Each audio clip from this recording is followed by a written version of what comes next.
ഈ കാറിൽ swimming pool ഉണ്ടാക്കിയ ആളുടെ മുൻ യൂട്യൂബുകൾ പരിശോധിച്ചിട്ട് അദ്ദേഹത്തിൻ്റെ ലൈസൻസിനായിട്ട് എന്ത് തീരുമാനിക്കണമെന്ന് RTOമാർക്ക് ചുമതല കൊടുത്തിട്ടുണ്ട്.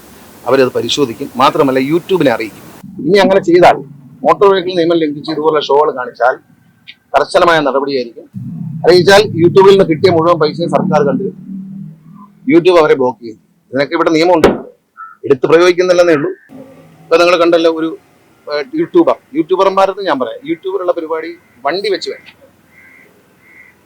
വണ്ടി വെച്ച് നിങ്ങൾ മോട്ടോർ വെഹിക്കിൾ നിയമങ്ങൾ ലംഘിച്ചുകൊണ്ട് യൂട്യൂബിൽ പ്രകടനങ്ങൾ കാഴ്ചവെച്ചു.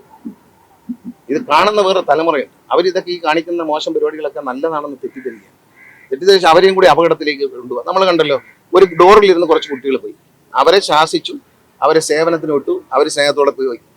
അത് കണ്ടുകൊണ്ട് അടുത്ത ബാച്ച് തൊട്ടടുത്ത താലൂക്കിൽ തന്നെ, തൊട്ടടുത്ത താലൂക്ക് ഇതേ കുറ്റകൃത്യം ചെയ്യാം. ഇന്നലെ മൂന്നാറിൽ ഒരാൾ ഇതേ കുറ്റം ചെയ്യാം. നമ്മൾ ഉപദേശിച്ച് വിട്ടിട്ട് കാര്യമില്ല. അതുകൊണ്ട് മൂന്നാറിലും മറ്റും പോലീസ് കേസെടുത്തിരിക്കുകയാണ്. ഈ കാറിൽ സ്വിമ്മിംഗ് പൂൾ ഉണ്ടാക്കിയ ആളുടെ മുൻ യൂട്യൂബുകൾ പരിശോധിച്ചിട്ട് അദ്ദേഹത്തിൻ്റെ ലൈസൻസിനായിട്ട് എന്ത് തീരുമാനിക്കണമെന്ന് RTOമാർക്ക് ചുമതല കൊടുത്തിട്ടുണ്ട്. അവരത് പരിശോധിക്കും. മാത്രമല്ല യൂട്യൂബിനെ അറിയിക്കും.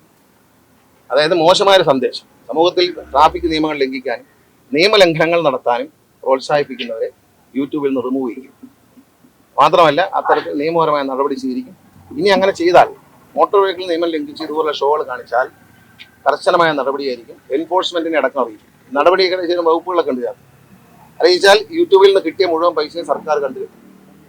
യൂട്യൂബ് അവരെ ബ്ലോക്ക് ചെയ്യും. ഇതിനൊക്കെ ഇവിടെ നിയമമുണ്ട്, എടുത്ത് പ്രയോഗിക്കുന്നില്ലെന്നേ ഉള്ളൂ.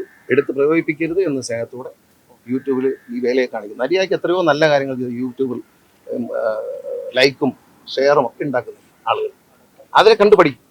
നിയമലംഘനം, മോട്ടോർ വെഹിക്കിൾ ഡിപ്പാർട്ട്മെന്റുമായി ബന്ധപ്പെട്ട നിയമലംഘനം നടത്തി യൂട്യൂബിൽ ഇനി ആര് വന്നാൽ നടപടി ഉപദേശവും സേവനവും മാത്രമൊന്നുമായിരിക്കില്ല എന്ന് എനിക്ക് തോന്നുന്നു. പെട്രോൾ വാഹനങ്ങളുടെ പൊല്യൂഷൻ സർട്ടിഫിക്കറ്റ് കുറച്ചുകൂടി കർശനമാക്കി നിയമങ്ങൾ. അത് പലരും അറിഞ്ഞിട്ടില്ല എന്നാണ് ചിലർ പരാതിപ്പെടുന്നത്. അറിഞ്ഞില്ല എന്ന് പറഞ്ഞാൽ വീട്ടിൽ പോയി പറയാൻ പറ്റും? നമുക്ക് അറിയണ്ടേ? നിയമമല്ലേ അത്. ഞാൻ കർശനമാക്കിയൊന്നും അല്ലത്.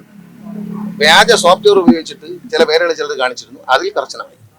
അത്രയേ ഉള്ളൂ. നമ്മൾ ഒരു മാറ്റം, ഞാൻ വന്നതിന് ശേഷം നമ്മളെ പൊല്യൂഷന്റെ കാര്യത്തിൽ യാതൊരു മാറ്റവും വരുത്തിയില്ല. ഒരു ഉത്തരവ് ഇറക്കിയിട്ടില്ല.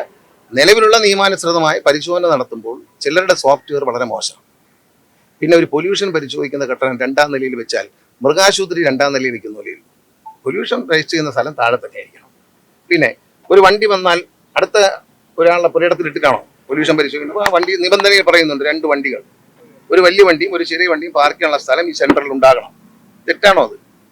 ഇത് നിയമത്തിൽ പറയുന്ന കാര്യമാണ്. ഞാൻ നിയമത്തിൽ പറയുന്ന കാര്യമാണ്. എൻ്റെ സ്വന്തം അഭിപ്രായമില്ല ഇതിലൊന്നും. എൻ്റെ സ്വന്തം അഭിപ്രായം. ഇൻസ്ട്രക്ടർ വീട്ടിലിരിക്കും, പിന്നെ ഇൻസ്ട്രക്ടർ ഇല്ലാതെ നടത്തിക്കൊണ്ടു.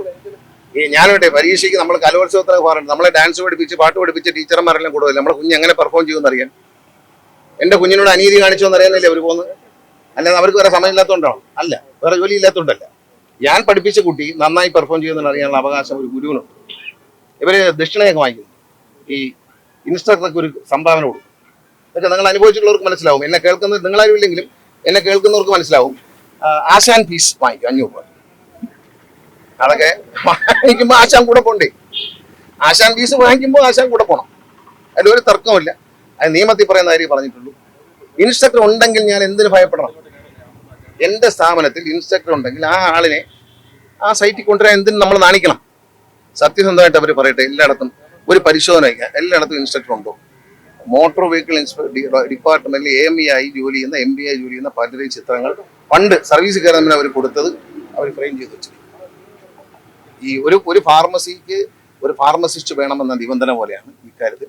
ഞാൻ വെറുതെ പറയുന്നത്. അല്ലാതെ അനാവശ്യമായ ആരുടെ തലയിലും എന്താണ് ഇൻസ്ട്രക്ടർ ഇല്ലാത്തത്? എന്താണ് അതിനെന്തിനാ സമരം ചെയ്യുന്നത്? അതിലൊരു ഒരു നന്മയുണ്ടോ? ഒരു നന്മയുണ്ടോ ഈ സമരത്തിൽ? ഇൻസ്ട്രക്ടർ വേണമെന്ന് പറഞ്ഞതിന്റെ പേര് നിങ്ങൾ സ്കൂളിൽ നമ്മൾ പഠിക്കുമ്പോൾ ആരാണ് കോളേജിൽ നമുക്ക് സൂപ്പർവിഷൻ വരുന്നത്? വെളിയിൽ നാൾ വരുന്നത് പഠിപ്പിച്ച സാറന്മാരൊക്കെ തന്നെ വരുന്നു. അല്ലെങ്കിൽ വേറെ സ്കൂളിൽ നിന്നോ കോളേജിൽ നിന്നോ വരും. വേണ്ടേ? സൂപ്പർവൈസറൊക്കെ വേണ്ടേ? ഉത്തരവാദിത്തം നിന്ന് ആരും ഒഴിഞ്ഞു പോകുന്നത് ഇതൊന്നൊരു സമരത്തിനുള്ള കാരണമല്ല. അത് ഈ ഇൻസ്ട്രക്ടർ വരണം എന്ന് പറഞ്ഞ കടലാസിൽ CA2വിന്റെ പ്രതിനിധി ഒപ്പിട്ടിട്ടുണ്ട്. പിന്നെ എന്തിനാണ് ഞാൻ അവരോട് തർക്കിക്കുന്നത്? ആരോടും തർക്കിക്കുന്നത്. എല്ലാവരും ഒപ്പിട്ടു. എതിർപ്പുണ്ടെങ്കിൽ അത് ആകെ എതിർപ്പ് പ്രകടിച്ച് 23 വർഷം വേണം എന്നാവശ്യപ്പെട്ടു വണ്ടി. അത് പറ്റില്ല, 18 വർഷമാക്കി കൊടുക്കാൻ. അത് ഞാൻ CA2 പ്രതിനിധി ആ യോഗത്തിൽ ആവശ്യപ്പെട്ട ഒരു കാര്യം. പ്രമോദ അന്ന് അഡീഷണൽ ടീച്ചർ അദ്ദേഹം കൂടെ ഉണ്ടായിരുന്നു. മോട്ടോർ വെഹിക്കിൾ ഉദ്യോഗസ്ഥന്മാരെല്ലാവരും ഉണ്ടായിരുന്നു, വളരെ സീനിയർ ആയിട്ടുള്ള ഉദ്യോഗസ്ഥന്മാർ. അപ്പോഴേ CITUവിൻ്റെ പ്രതിനിധി ആവശ്യപ്പെട്ടത് 23 വർഷമായി വർദ്ധിപ്പിച്ചു തരണം. അത് ബുദ്ധിമുട്ടാണ്, 15 എന്നുള്ളൊരു 18 ആക്കി തരാം എന്ന്.